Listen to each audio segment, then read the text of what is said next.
तज्जयति परम ज्योति समं समस्तैरनन्तपर्यायै दर्पणतलैः सकला प्रतिफलति पदार्थमालिका यत्र। पुरुषा सिद्धि उपाय ग्रंथ और सम्यक चारित्र के अंतर्गत अपनी परिचय जय पर चर्चा चल रही है और अब तक अपनी मल परिचय और तृण स्पर्श परिचय है ना, यहाँ तक अपनी चर्चा हो गई थी। ठीक है, पेज नंबर 430।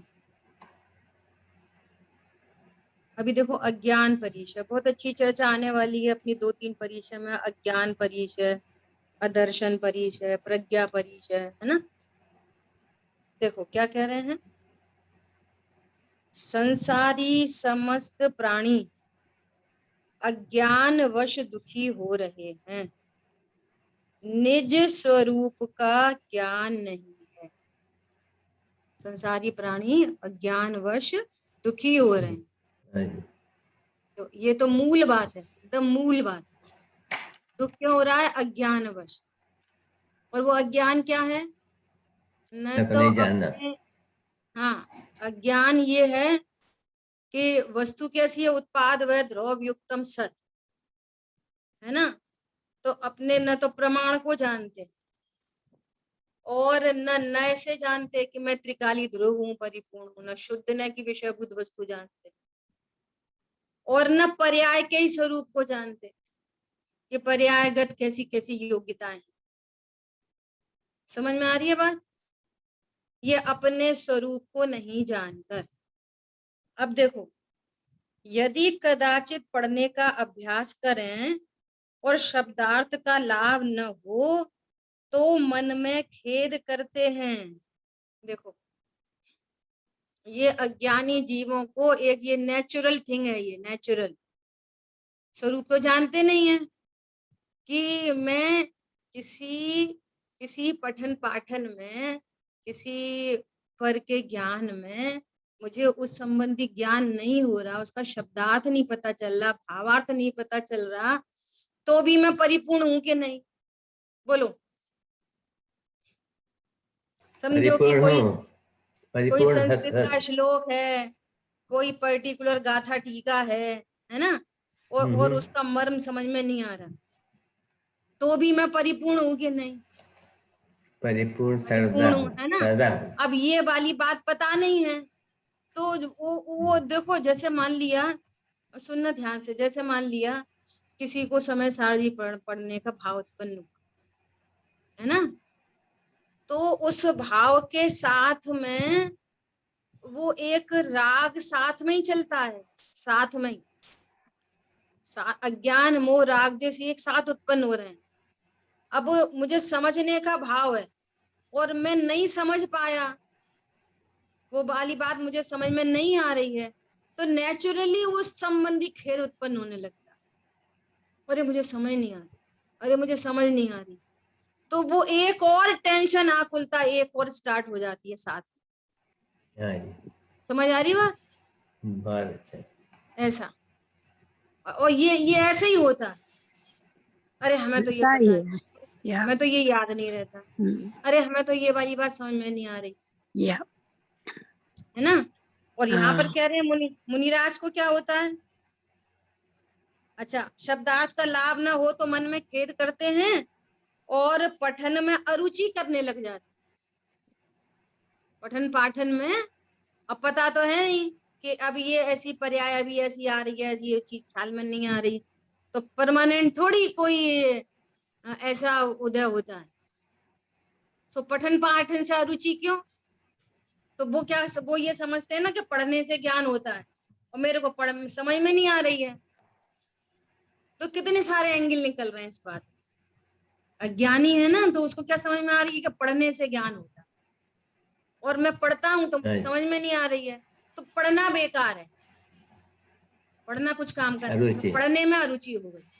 अब जब स्वरूप भली भांति पता हो तो कि अरे जो कुछ भी ज्ञान का गेय बन रहा है, जो कुछ भी ज्ञान संबंधी लाभ हो रहा है, वो ज्ञानावणी के क्षयोपशम के अकॉर्डिंग है। और क्षयोपशम सदा एक नहीं रहता, घटता बढ़ता रहता है। अभी क्षयोपशम कम है तो उस संबंधी बात समझ में नहीं आ रही है, अब वो क्षयोपशम बढ़ सकता है तो वो चीज ख्याल में आ जाएगी। तो उस पर्टिकुलर थिंग चीज के प्रति वो ज्ञान ऐसे स्वरूप को समझकर रिलैक्स है।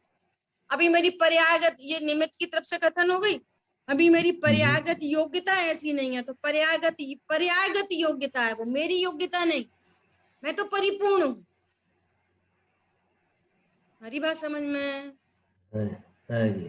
वो पर्यायगत योग्यता है, कब कौन सा गे कितना बनेगा, कैसा बनेगा, कितना समझ में आएगा, कितना नहीं आएगा। हम बहुत लोग बोलते हैं हमें तो कुछ याद नहीं रहती, तो हमें तो कुछ याद, हम तो भूल जाते हैं, तो भूल जाते हैं। तो दो तरफ से उपदेश चलते हैं। एक तो चरणानियों की शैली से उपदेश चलते हैं कि भैया तुम्हें वो चीज याद नहीं रहती जिसकी तुम्हें रुचि नहीं है। ये कैसे याद रहता है कि हमने एक दिन पहले, एक महीने पहले उन्हें इतने रुपए दिए थे, 2 साल पहले उनने हमसे ऐसी बात बोली थी, 10 साल पहले हम उनके घर गए थे तो उनने हमारे साथ ऐसा व्यवहार किया था। तो ये सब कैसे याद रहता है ना? यदि तुम्हारे पास ज्ञान का क्षयोपशन नहीं है तो तुम्हें कुछ भी याद नहीं रहे, वो सब तो याद रहता है। तो एक ये एंगल है समझाने, समझ आई बात? जो अप्रयोजन भूत चीज याद रहती है तो दीदी प्रयोजन भूत चीज याद नहीं रहती। इसमें आपने दो बातें बताई, रुचि और क्षयोपशम अलग। हाँ हाँ, बरोबर। रुचि मतलब कि किसी चीज को जानने की जिज्ञासा, जिज्ञासा, तो वो जिज्ञासा जो होती है ना, उस जिज्ञासा के साथ में उस संबंधी विशुद्धि होती है। जैसे कई बच्चों को किचन संबंधी कुछ डिशेस संबंधी बनाने की बहुत रुचि है, तो उस संबंधी रुचि, उस संबंधी जिज्ञासा, उसी संबंधी विशुद्धि, तो उसका नेचुरली वो लोग अपने अपने तरीके से उसमें प्रयोग करते रहते हैं। ऐसे इसको ऐसा कर से मॉडिफाई कर सकते हैं, ऐसा कर सकते हैं, नई डिश बन जाए। तो वो आचार्य देव उस योग्यता को वहां से बचा के फिर यहाँ लेके आ कि देखो भैया वो तो अप्रयोजन भूत है, तुम बहुत तरह तरह की डिशेस बनाने लग जाओ, तुम्हारा गिनीज बुक में नाम आ जाए, तो भी तुम्हारे को उस अप्रयोजन भूत में उपयोग लगाने से क्या लाभ मिलेगा? तो उस क्षयोपशम को, उस ज्ञान को इधर लगाए, ये देखो यहाँ से तुम्हारा परमानेंट काम होगा, परमानेंट दुख मिट जाएगा, है ना, सहजता उत्पन्न होगी, शांतता उत्पन्न होगी। तो उस जीव को इधर लगाते हैं। समझ आ रही बात? और यहाँ लगाने पर भी, ये तो मुनिराज की बात कर रहे हैं, यहाँ आने पर भी, तीन कषाय चौकड़ी के अभाव होने पर भी किसी पर्टिकुलर संबंधी यदि उस संबंधी क्षोभशम नहीं है तो मुनिराज अपने त्रिकाली स्वभाव का आश्रय द्वारा, ओहो मैं तो परिपूर्ण हूँ, और पर्यायगत योग्यता को जानकर खेद नहीं करते, इसका नाम है अज्ञान परिषद। अज्ञान परिषद, बराबर। समझ आई बात? बहुत सुंदर। और अन्यथा संसारी जीव उस अज्ञान को देखकर, म्यूट कर लें अपना फोन, उस अज्ञान को देखकर खेद खिन्न होते हैं। समझ में आई बात? ऐसा, अरे बहुत बार ऐसा देखा जाता है, जैसे लोग क्लास में बैठते हैं और सुनेंगे समझेंगे। अब कोई बहुत पैसे वाला है, कोई कम पैसे वाला है, कोई सुंदर है, कोई कम सुंदर है, कोई ज्यादा, तो लोगों को तरह तरह का मान रहता है, तरह तरह। अब उनसे आपने प्रश्न पूछा और उस प्रश्न का वे आंसर नहीं दे पाए और यहाँ से सहजता से करेक्शन किया, है ना, तो वो ईगो हर्ट हो जाती है। और ईगो हर्ट होने पर क्या होएगा? वो स्वाध्यायी छोड़ देंगे। So true. ये अज्ञानियों की दुखी होंगे, ऐसा बोलेंगे भैया अब तो हम हमसे पूछते हैं, हमसे हम नहीं बता पाए तो क्या है, तो कोई बात नहीं, क्या है तो दूर रह के तो और भी समझ में नहीं आएगा। ये तो चलता है तरह तरह। वो बता रहे हैं कि ऐसा अज्ञान हो मुनिराजों को, जिसको सामान्य जीव को, जिस पर बहुत खेद खिन्नता होती है और देशा गुरु को ही छोड़ देते हैं, ऐसी कंडीशन होने पर भी वे मुनिराज अपने द्रव्य स्वभाव के आश्रय से और पर्यायगत योग्यता को जानकर सहज रहते। हम नहीं आता तो नहीं आता, कोई बात नहीं, मैं कौन हूं, मेरा क्या स्वरूप है, वो साम्य भाव को धारण करते हैं। अब करते हैं कहने की भाषा है और होता है ये सहजता है। ठीक है, देखो क्या बोल रहे हैं, यदि कदाचित पढ़ने का अभ्यास करें और शब्दार्थ का लाभ न हो तो मन में खेद करते और पठन से अरुचि करने लगते हैं, परंतु महामुनि को पूर्वोपार्जित ज्ञान वर्णी कर्म के उदय से पठन पाठन का उद्यम करने पर भी, देखो ऐसे मुनिराज को भी पठन पाठन का उद्यम करने पर भी, अनेक वर्षों तक महान तप करने पर भी, यदि श्रुत का पूर्ण ज्ञान नहीं होता अथवा अवधि मना पर यह ज्ञान उत्पन्न नहीं होता तो भी वह खेद नहीं करते। ये तो इत्तू इत्तू में ईगो हर्ट हो जाती है। Yeah. सोचो, है ना। Yep. अपने नित्यानंद स्वरूप में ही संतोष धारण करते हैं। अरे क्या फर्क पड़ता है, असली में न तो द्रव्य स्वभाव का परिचय है और न लक्ष्य बड़ा है, इसलिए ये कषायों की पार नहीं पड़ती। बस जिनवाणी में तो अभी अपन ने पढ़ा था ना परमात्म प्रकाश जी ग्रंथ से, कि जो जीव अभी स्वाध्याय में भी बैठ गए हैं ना, वो भी कर्म के प्रेरे जीव हैं, ये समझ लो। कर्म के उदय से प्रेरित होके ये घटना घट रही है सुनने सुनाने की। इसमें भी कुछ पुरुषार्थ नहीं है। कर्म का तीव्र उदय होगा तो जिनवाणी के सामने ले जाके बिठा देगा, ये फैक्ट है। ये पुरुषार्थ क्या है, अब जो कहा जा रहा है, जो ज्ञान में स्वरूप समझा जा रहा है, उस स्वरूप को अनंत पुरुषार्थ पूर्वक उस स्वरूप को स्वीकार करें, अनंत पुरुषार्थ पूर्वक स्वरूप की स्वीकृति हो, ये है पुरुषार्थ। है ना। बहुत सुंदर। क्या बोल रहे हैं, ऐसा विकल्प नहीं करते कि देखो मुझे तप करते हुए इतना दीर्घ काल प्रतीत हो गया, फिर भी मुझे ज्ञान की वृद्धि नहीं हुई। पर्याय की वृद्धि, पर्याय की हीनता, ये सब कर्माधीन है, इसमें जीव की नहीं चलती। और वो पर्याय की योग्यता है, पर्याय की योग्यता से मैं घटता बढ़ता नहीं हूं। बोलो तुष्मास भिन्नम में इतनी बात में वो वस्तु को परिपूर्ण ख्याल में आ गई वस्तु, और परिपूर्ण वस्तु ख्याल में आने से उसी का बारंबार आश्रय करने से तीन कषाय चौकड़ी का अभाव हो गया। बस आनंद प्रकट हो गया। अब कम जाने हैं कि ज्यादा जाने, प्रयोजन भूत जान लिया। समझ में आ रही बात। शिव भूति मुनिराज बोलो। और जब सबसे लास्ट टाइम छठवें गुण स्थान में आए, छपक श्रेणी आरोहण से पूर्व द्वादशांग के पाठी हो गए। और छपक श्रेणी आरोहण हुआ, चलो द्वादशांग के पाठी नहीं भी होए कोई ऐसा मान लो, तो भी क्या फर्क पड़ रहा है। छपक श्रेणी आरोहण हुआ और ये पूर्ण वीतरागी हो गए, पूर्ण शांति प्रकट हो गई, और अब केवल ज्ञान हो गया। अब लोकालोक झलक रहा, झलकता रहे, उससे कोई निरपेक्ष है, उससे कोई लेना देना नहीं। पर्पस तो क्या हो गया, पर्पस सॉल्व तो लोकालोक झलकने से पहले पर्पस सॉल्व हो गया, पूर्ण वीतरागी। अशांति का अंश नहीं, डेसिमल में भी अशांति नहीं, पूर्ण शांति के धारी हो गए। समझ में आ रही है। वो छायोपशम्य ज्ञान को लेकर जीव पूर्ण वीतरागी हो जाता है। और 12वें गुणस्थान में जो छायोपशम्य ज्ञान है ना, 12वें गुणस्थान में जो छायोपशम्य ज्ञान, वो केवल के ज्ञान के आगे बिंदु समान है, भले द्वादशांक का पाठी है। समझ में आ रही है बात? केवल ज्ञान है सिंधु और ये छायोपशम्य ज्ञान है बिंदु।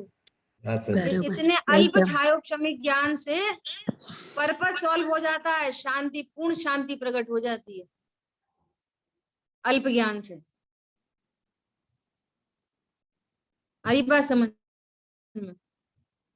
अल्प ज्ञान की बात करें तो ग्रंथों में ऐसा लिखा है कि जो मूंगफली छील के खा लेता है, केले का छिलका उतार के खा लेता है, उसको हित हित अहित हे उपादे का जिसको भान है, वो रत्नत्रय प्रकट कर सकता है, वो भेद ज्ञान कर सकता है।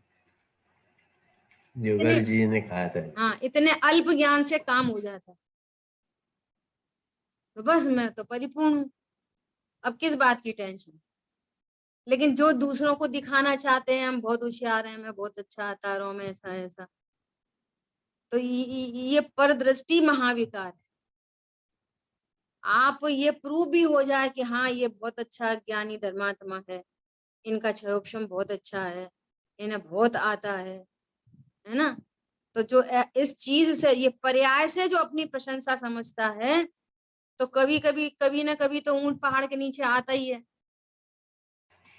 तो फिर जब पहाड़ के नीचे आएगा तो दीन हो जाएगा गारंटी से। बस है। हाँ, ऐसा होता है। इसलिए इसलिए ये बहुत सावधानी की बात है।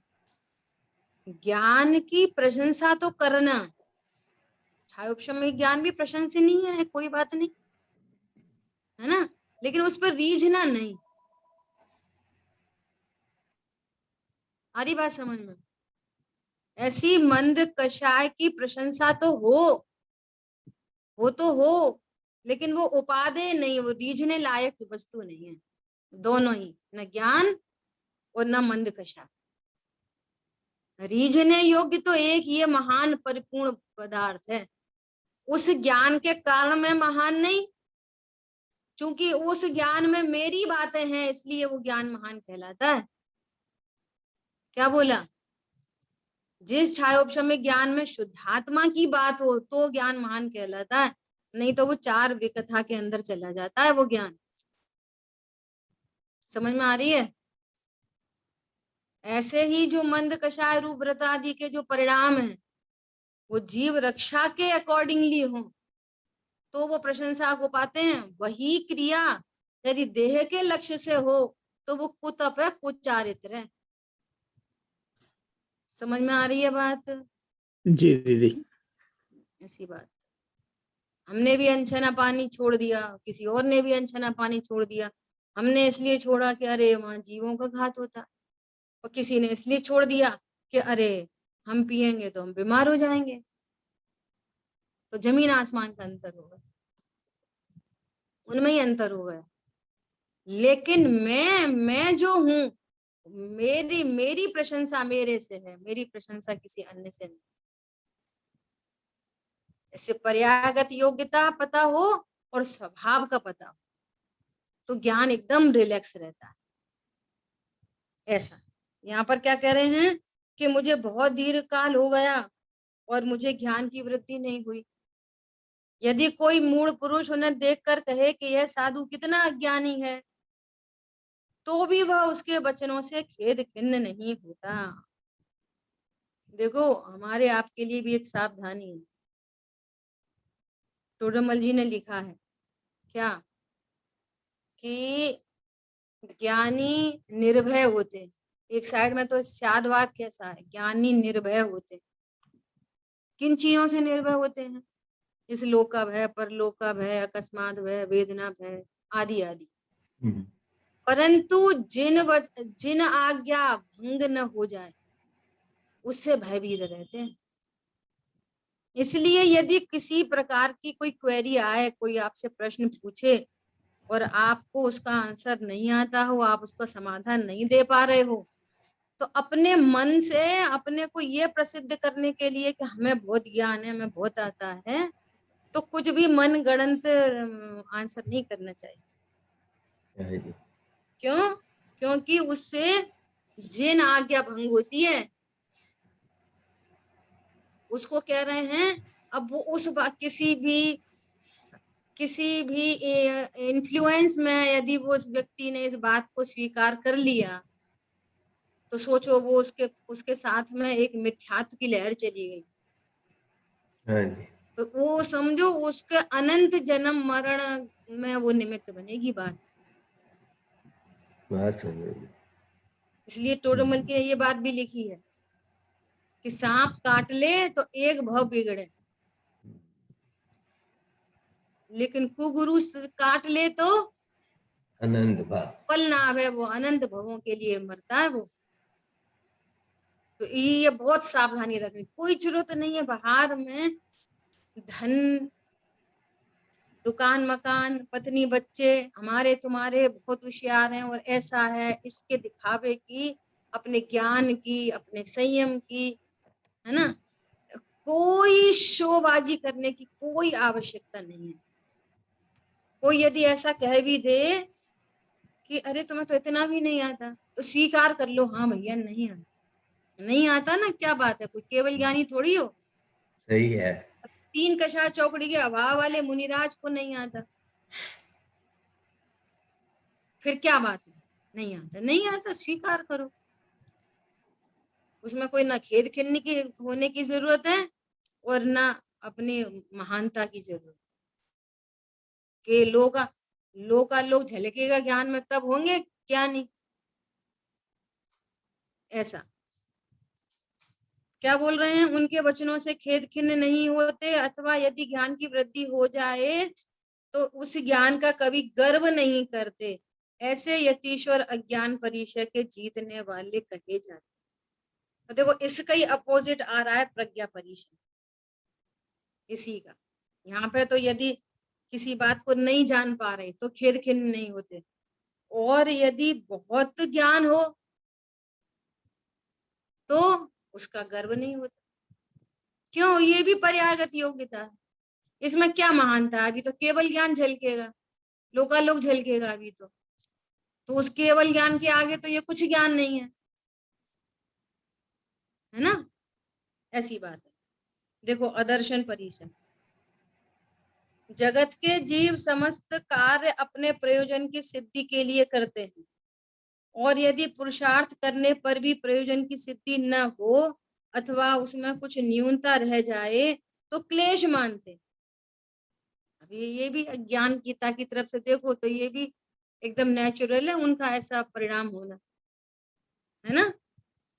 परंतु वह मुनिराज ऐसा विचार नहीं करते कि मैं बाल अवस्था में ही महाव्रत आदि धारण कर रहा हूँ और चिरकाल तक उग्रोग्र तप करने के बाद भी यदि किसी रिद्धि आदि अतिशय की प्राप्ति नहीं होती तो ऐसा विचार भी कदापि नहीं करते कि मुझे स्वाध्याय और तप करते हुए बहुत समय व्यतीत हो गया, कषायों पर भी मैंने विजय प्राप्त कर ली है, संयम का भी निर्तिचार पालन कर रहा हूँ, फिर भी मुझे अब तक कोई रिद्धि उत्पन्न नहीं हुई और न कोई ज्ञानातिशय की प्राप्त हुआ।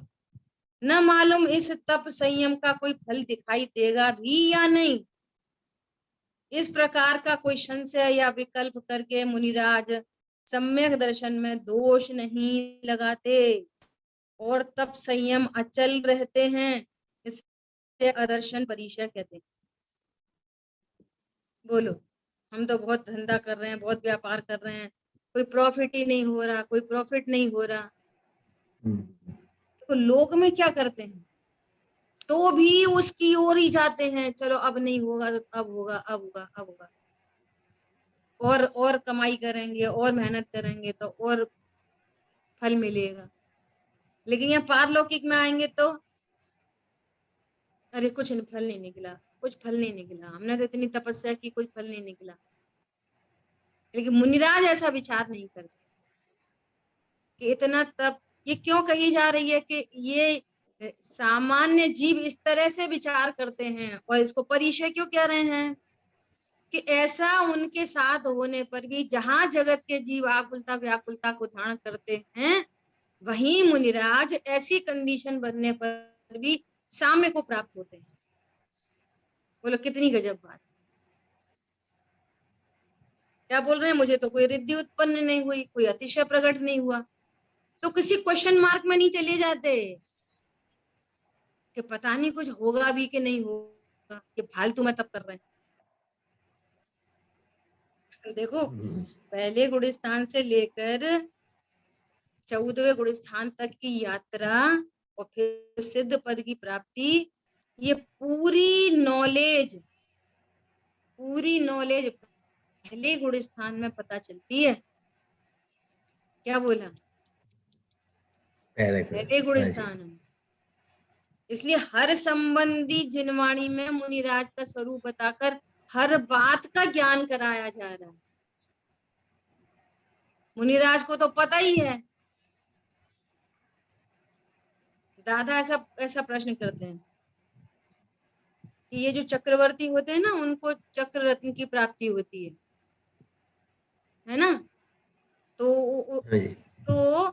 वो चक्र होता है ना, तो वो चक्र आपने सुना है कभी कुशल भाई? चक्र वो घर वालों पे नहीं चलता। हाँ जी, सुना है ना? जो उनके सगे भाई होते हैं या सगे माँ बाप हो, सगे भाई बहन हो, जो भी हो, परिवार वालों के ऊपर वो चक्र नहीं चलता। तो अब बताओ, कुशल भाई को पता है ये वाली बात, है ना? और भरत चक्रवर्ती को नहीं पता थी। बोलो, पॉइंट समझ में आया नहीं आया? तो भी उन्होंने चक्र चला दिया बाहुबली के ऊपर। उनको नहीं पता थी, सम्यक दृष्टि जीव को नहीं पता थी, छायक सम्यक को पता थी भूल पता गया थी। भूल नहीं गए। भूल नहीं गए। ये सब कर्म के उदय में होने वाले कार्यक्रम। चक्र का चलना वो छह द्रव्य का कार्य है, वो पुद्गल का कार्य है। कषाय से जोते जाते हैं ना जब, तो ये कषायों का कार्य है, ये ज्ञान का कार्य नहीं है। मालूम है ऐसा नहीं होता तो भी परिणाम हो जाते हैं, और बाहर में वो वैसी शरीर की क्रिया और वैसे पुद्गल की क्रिया होती है। क्या कह रहे हैं? ज्ञान होने पर भी मुनिराज को 3 कषाय चौकड़ी के अभाव होने पर, बोलो ऐसा ज्ञान होता कि नहीं होता? कि बाहर में रिद्धि प्रकट हो कि नहीं हो, मुझे उससे क्या लाभ है? तो कोई संशय में नहीं जाते।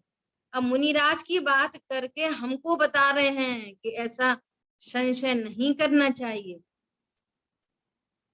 समझ आई बात? सबसे बड़ा अतिशय यही अतिशय है कि अपने ज्ञान स्वरूप को जानकर सब सर्व ओर से ज्ञान शांत है, बस ये अतिशयकारी कार्य है। बस बाकी कितने पर का ज्ञान हो नहीं हो, अवधि ज्ञान हो कि नहीं हो, माने पर्याय ज्ञान हो कि नहीं हो, उससे जीव को न कोई लाभ है न कोई हानि है। समझ आई बात? अरे क्या केवल ज्ञान होने पर भी उस जीव को क्या लाभ होता है? बोलो, जिस जीव को केवल ज्ञान हुआ, उस केवल ज्ञान से उसी जीव को कुछ लाभ है कि नहीं? बताओ। कोई लाभ नहीं। और पूर्ण वीतरागता तो पहले ही हो गई। काम तो शांति के लिए करने चले थे कि भैया बहुत टेंशन है, बहुत आकुलता, अपन सब स्वाध्याय करते हैं, क्यों? कि बाहर में बस कषाय कषाय आकुलता, आकुलता से प्रेरे जीव, और जितनी देर स्वरूप को समझते हैं उतनी देर शांति होती है।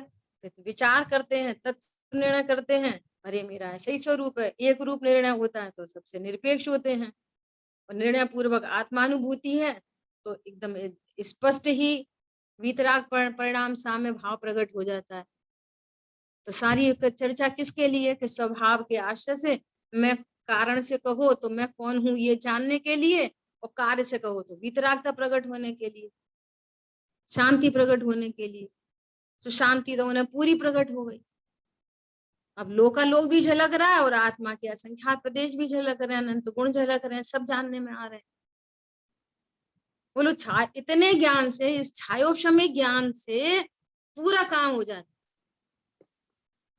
बाद में केवल ज्ञान प्रकट हो जाता है ना। तो वो केवल ज्ञान की रिद्धि भी क्या काम आई? तो जब केवल ज्ञान की रिद्धि कुछ विशेष कार्य इनमें काम नहीं करती, जो पॉइंट चल रहा है ना उसके अंतर्गत समझना। वो तो अपूर्णता प्रकट होगी तो केवल ज्ञान होगा, ज्ञान की पूर्ण शुद्ध पर्याय प्रकट हुई। ज्ञान का काम है स्व पर प्रकाशक, तो स्व को भी परिपूर्ण पने जानता है, पर को भी परिपूर्ण पने जानता है। सकल द्रव्य के गुण अनंत पर्याय अनंता, जाने एक ही काल प्रकट केवल ही भगवंत। सो वो एक कंडीशन है, सो प्रकट हो जाती है ऐसा। तो मत अवधि मना पर्याय ज्ञान न हो। कितने जीव होते हैं जिनको अवधि मना पर्याय ज्ञान होल लाइफ में प्रकट नहीं होता, तो उससे क्या फर्क पड़ता है? कुछ नहीं, स्वभाव की मस्ती है बस। तो इस कुछ प्रकार से लोग आदर्शन परिचय को सहते। बोलिए। बहुत कम लोगों को होती है वो हाँ प्रकट, हाँ अवधि ज्ञान मंत्र हाँ। में। और प्रकट हो भी जाए तो वो आत्मा के क्या काम आता है? क्योंकि उन दोनों का विषय पर पदार्थ है। अवधि ज्ञान का विषय भी रूपी पदार्थ है, और मन पर ज्ञान का विषय भी रूपी पदार्थ है। तो उससे जीव को क्या नार के लाभ लड़ते है? हैं खाली, कुछ नहीं। लड़ने में काम आती है। लड़ने सर्वथा। नार के लड़ते हैं, नार के लड़ते हैं ना। हाँ, तो वो को अवधि ज्ञान कहलाता है। स्व अवधि ज्ञान भी होता है ना सम्यक दृष्टि जीव को, ऐसा। ठीक है। तो प्रज्ञा परिषद। अब जैसे केवल वो क्या बोलते हैं अपने देवगति के जीव, वे तो नहीं लड़ते। वो मिथ्या दृष्टि देवगति के जीव भी वो अवधि ज्ञान है उनको, है ना, ऐसा। सुअवधि ज्ञान हो तो भी, सुअवधि ज्ञान भी हो तो उसका विषय पर पदार्थ है, रूपी पदार्थ है, ये कहना। उद्गल है। हाँ, ये कोई लाभ नहीं। हाँ। अभी देखो प्रज्ञा परिषद। लौकिक जन थोड़ा भी ज्ञान हो जाने पर उसका अति गर्व करने लग जाते हैं। देखो, और मन में ऐसा विचारने लगते हैं कि मेरे समान कोई बुद्धिमान नहीं, किंतु महामुनिराज को शब्द अर्थ छंद न्याय अलंकार आदि द्वादशांग का पूर्ण ज्ञान है, अथवा अवधि या मन पर्याय ज्ञान है, तो भी रंच मात्र गर्व नहीं करते। ये प्रज्ञा परिचय है। परिचय मतलब ज्ञान का इतना विशेष उघाड़ होने पर भी उसको हितरूप, उसके प्रति कोई गर्व, उसके प्रति कोई अपना बड़प्पन, मतलब वो जो पर्याय की कंडीशन प्रकट हुई है ना, वो भी एक कंडीशन है प्रज्ञा। बहुत ज्ञान है, क्षयोपशम ज्ञान बहुत है, तो उसका गर्व नहीं करना, दुखी नहीं होना वो भी परिचय, और गर्व नहीं करना वो भी परिचय है। दोनों परिचय है। ज्ञान कम हो तो दुखी नहीं होना, और ज्ञान अधिक हो तो गर्व नहीं करना, दोनों परिचय है। बात समझा। तो ये बहुत हाँ जी। समझने की बात। रंच मात्र भी गर्व नहीं करते, और बुद्धि की मंदता होने पर खेद नहीं करते, और यदि कोई व्यक्ति उन्हें बुद्धिहीन बताए तो उससे द्वेष भाव नहीं रखते। ऐसे योगी ही प्रज्ञा परिचय सहनशील होते हैं। लोक में तो जरा से ज्ञान की वृद्धि हो जाए तो सहन नहीं कर पाते अधिक ज्ञान को। क्या बोला? अधिक ज्ञान हो जाए तो सहन नहीं कर पाते। देखो मुझे ऐसा पता है, मेरे से पूछो सब, मेरे पास सोल्यूशन है, मैं समझा सकता हूँ, मैं बता सकता हूँ, मैं बिगाड़ सकता हूँ, मैं सुधार सकता हूँ। गर्व, से अभिमान। चढ़ जाते हैं ऊपर, शिखर के ऊपर घमंड से, ऐसा। उसका फल कैसा होता है, उस गर्व का कैसा फल है, ऐसा उनको ज्ञान नहीं है उस चीज का। और जो आपके पास ज्ञान है वो कितना ज्ञान है, तुच्छ ज्ञान है, तुच्छ ज्ञान। बात शून्य के बराबर। हाँ, क्या है? समुद्र के बूंद की बूंद भी नहीं है। कितना ज्ञान है जिसका इतना गर्व है। और ये जो बाहर का जो ज्ञान है ना, सो ये कर्माधीन है, विनाशी है। ये अभी जरा सा ब्रेन हेमरेज हो जाए या कुछ थोड़ा सा बात पित्त कब बिगड़ जाए तो उस ज्ञान का कुछ अता पता नहीं है, हाँ जी, है ना। तो वो क्या काम का हाँ है जी, वो ज्ञान? कुछ काम का नहीं है। और सुनना ध्यान से, वो ज्ञान जो दूसरे भव में जाने पर शून्य हो जाता है। अभी यहाँ का कोई साइंटिस्ट हो, बहुत बड़ा डॉक्टर हो, उसको पूरी एनाटॉमी पता हो, पूरा केमिस्ट्री पता हो, फिजिक्स पता हो, अब वो यहाँ से मर के दूसरे भव में गया घमंड करके और तेज गति में पैदा चलो हुआ, तो अब उसको कितना ज्ञान रह जाएगा उसका? कुछ नहीं, उसका कुछ नहीं शून्य। है। और देखो ये सम्य ज्ञान की महिमा, उधर उधर उसका घमंड नहीं। सम्य ज्ञान प्रकट हो, सम्य ज्ञान मतलब जो स्व को स्व, पर को पर जाने, वो इतना इतना छायोपशम्य ज्ञान, उस ज्ञान की पर्याय को भी पर जानता है वो सम्यक ज्ञान। हाँ जी, ये मेरा स्वरूप नहीं, ये मेरे से भिन्न पर है, पर पर्याय है, पर भाव है। मैं तो एक त्रिकाली ध्रुव हूं। समझ में आया? ऐसे ज्ञान हाँ जी, पूर्वक वो अन्य गति में जाए तो वो ज्ञान कैरी फॉरवर्ड हो जाए, सम्यक ज्ञान। वो छायोपशम्य ज्ञान कम ज्यादा हो सकता है? क्या बोला? वो छायोपशम्य ज्ञान है, वो हाँ, अन्य गति में जाके कम हो सकता है, ज्यादा हो सकता है। यहाँ से मनुष्य गति से सम्यक ज्ञानी मर के देव गति में ही जाते हैं, अगर अन्य गति की आयु नहीं बंधी हो तो। यहाँ पे मति शुद्ध ज्ञान है सम्यक ज्ञानी को, और देव गति में पहुंचा तो 3 ज्ञान का धारी हो जाएगा भव प्रत्यय। सम्यक ज्ञान के साथ में गया तो वो तीनों ज्ञान सम्यक ज्ञान ही रहेंगे। हाँ जी, आ रही बात समझ में? ऐसी अद्भुत बातें।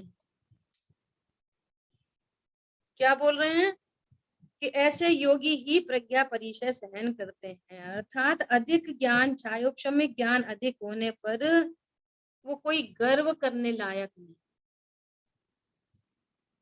ज्ञान कम होने पर वो कोई दीनता होने योग्य नहीं। एक अपने त्रिकाली ध्रुव भगवान आत्मा को नहीं जानना, यही दुख रूप है, और ज्ञान स्वरूपी भगवान आत्मा को जानना, बस यही सुख रूप। ठीक है, अब देखो सवाल है, सत्कार। हाँ जी, ये प्रज्ञा परिचय है और न अज्ञान, इसमें थोड़ा डिफरेंस समझाएंगे जरा? हाँ जी। अभी चर्चा हो गई ना ज्ञान परिचय की।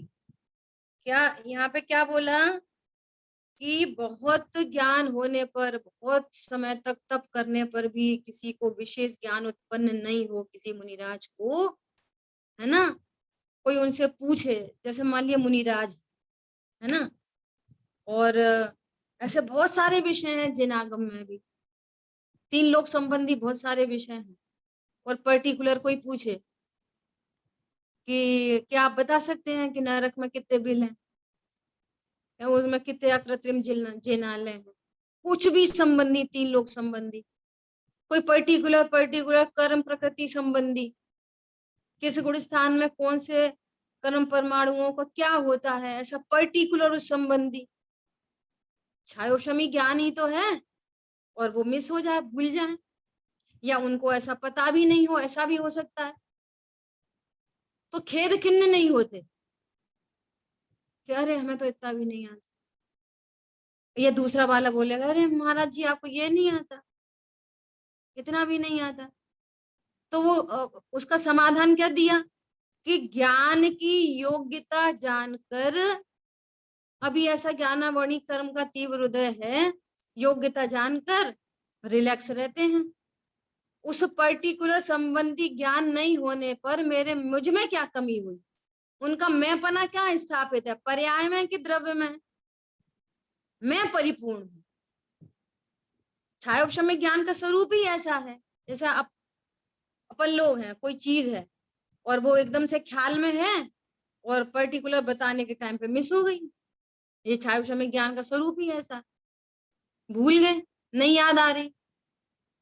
पेपर की तैयारी करके गए और पूरा आता था, लिखने बैठे और एकदम से ब्लैंक हो गया। अब ब्लैंक हो गया तो अब सामान्य जीव क्या करेगा, अज्ञानी जीव क्या करेगा, दुखी हो जाएगा, हैरान होएगा, परेशान होएगा।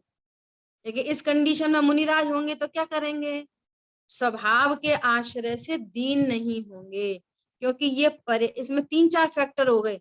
पर्यायगत योग्यता, उपादान से, निमित्त से बात करें तो ज्ञान वणि कर्म का क्षयोपशम, हीनता मंदता हो सकती है, और द्रव्य स्वभाव की ओर से बात करें तो पर्याय से निरपेक्ष में परिपूर्ण तत्व।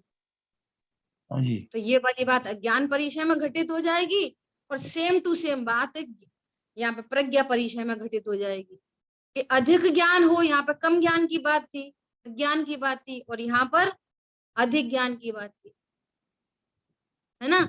और एक खास बात ध्यान रखने की ये है कि अज्ञान परिचय में ये मिथ्या ज्ञान को नहीं लेना, यहाँ पर भावलिंगी संत की बात चल रही है, पर पदार्थ संबंधी अज्ञान,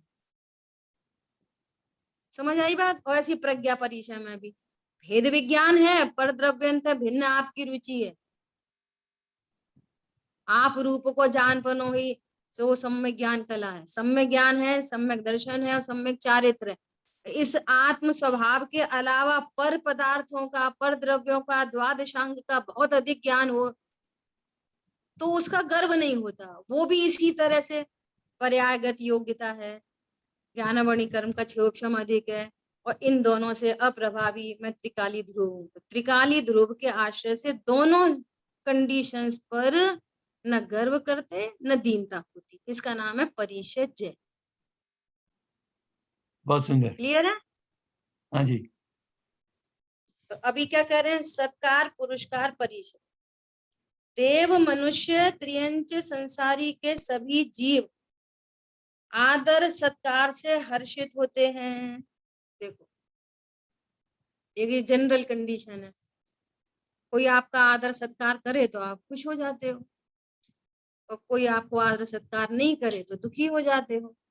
लेकिन मुनिराज इन दोनों कंडीशंस में न सुखी होते न दुखी होते, इसका नाम है परिषद जय।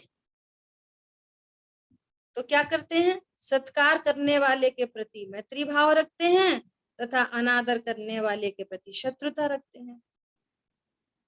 बहुत कठिन कंडीशन है ये,